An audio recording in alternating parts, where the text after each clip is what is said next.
No show ulit ang majority ngayong araw. Nadalawahan na kayo, minority. Matapos mag-walk out na itong nakaraan, tapos may pabanta-banta pa na pwede nilang ulitin yan. O ngayon, paano yan? Back to you sa inyo.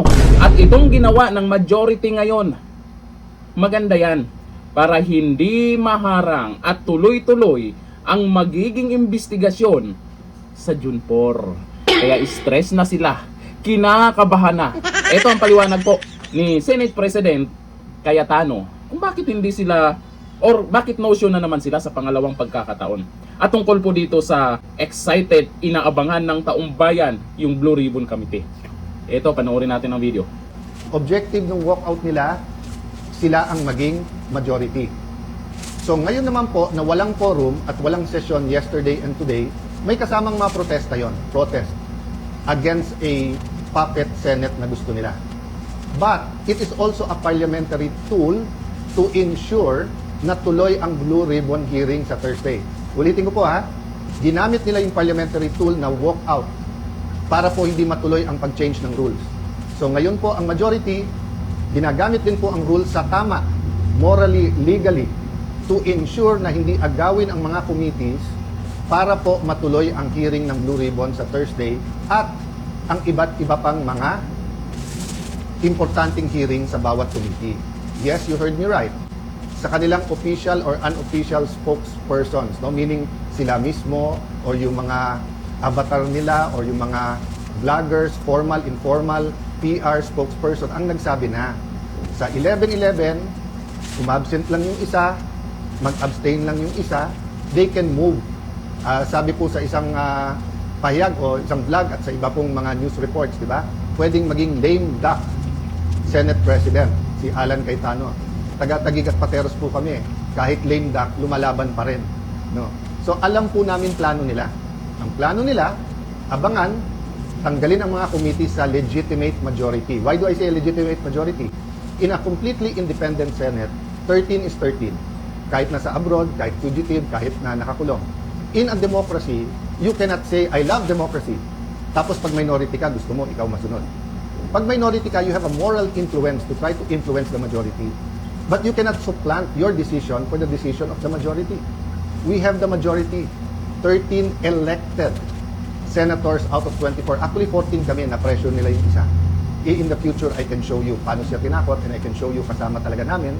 Ang problema nga tinakot at ang pagpihit ngayon pagkakulong ni Senator Jinggoy ay ginagamit nilang panakot sa iba. Don't get me wrong ha. I'm not blaming the Sandigan Bayan or the law or legal processes. I'm saying later on it will be revealed that they abused the Blue Ribbon Committee. They abused, di ba, yung paggamit sa investigation ng DOJ at Ombudsman. I won't go there right now because I want everyone to fully understand the situation.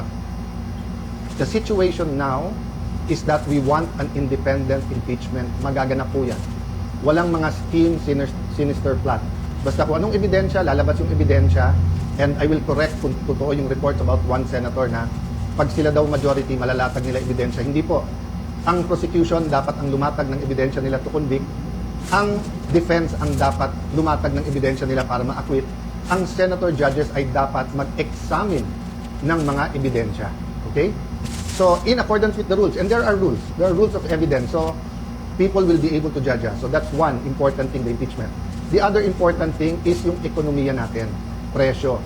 So in the next few days, we will be announcing to you the hard work that we're going to do in the different committees to help address inflation, to help address ang problema sa production sa agriculture, to help address yung mga walang pera sa pagpapagamot.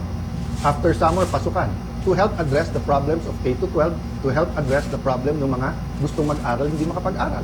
There are many other problems in between that. Sa kabuhayan, marami sa ating mga kababayan sa Middle East may problema sa trabaho or sa kita. Marami sa ating importers, sa taas ng dolyar ngayon, nahihirapan. So napakaraming problema. But if we allow the flood control issue, the biggest corruption issue in our history, to go unchecked, let me throw you this question. Alam niyo na ba kung ano talaga ang scheme o scam sa flood control? Ilan ba talaga ang ghost? Ilan ang hindi ghost? Ilan ang substandard? Bulacan lang ba? O maraming lugar sa ating bansa? Senador lang ba? May congressman? May cabinet member ba? May mastermind ba o wala? Ano yung real numbers?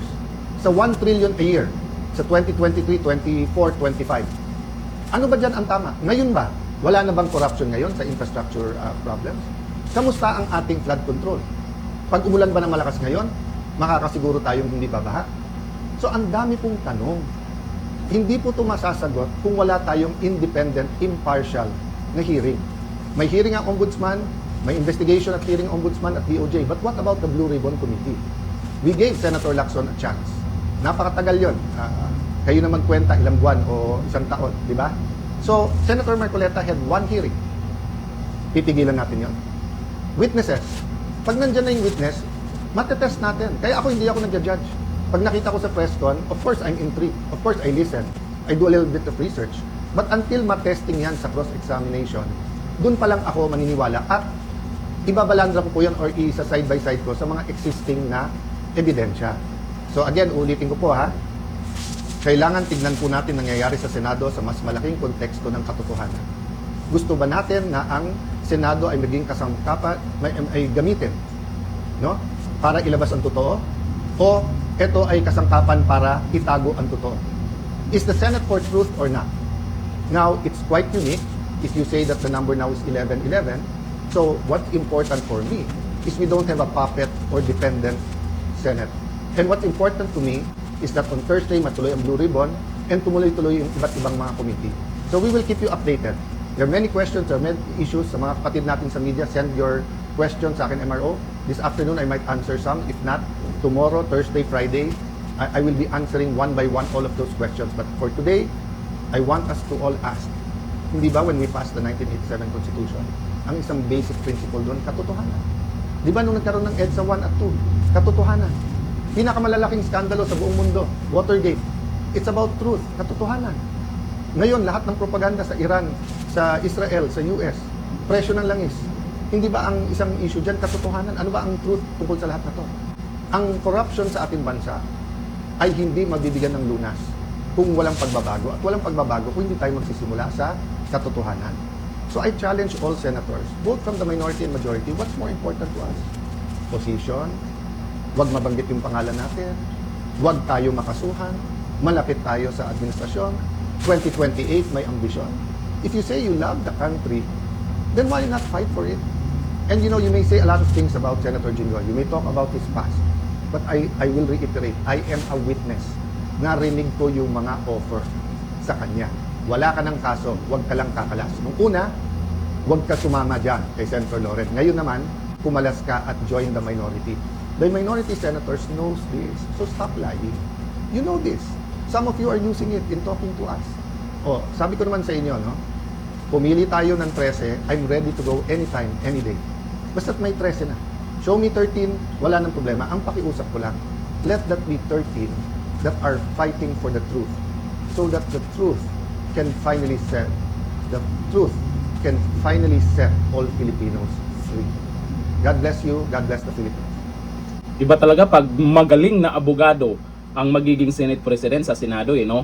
Kahit ginugulo, kahit may mga hindi magagandang plano, kaya nilang gawan ng paraan yan. Kagaya na ito sa parating na Blue Ribbon hearing tungkol dyan sa maanumalyang flood control project. Alam naman nating lahat na maraming haharang dyan. Gagawa sila ng paraan, drama, para hindi matuluyan. Kasi naman alam po ng karamihan na ngayon kung sino-sino yung nabanggit ng mga ex-marines. May mga senador. Kaya hindi basta-basta papayagan yan. Itong si Ping Lacson na dating chair ng Blue Ribbon hearing, isa din naman yan sa mapapahiya kung may bagong matutuklasan. Kasi lumalabas, meron siyang pinagtatakpan. Ngayon, eto, sa minority, hanyari sa inyo, edi nga. Hanggang dito lang, thank you. Bye-bye.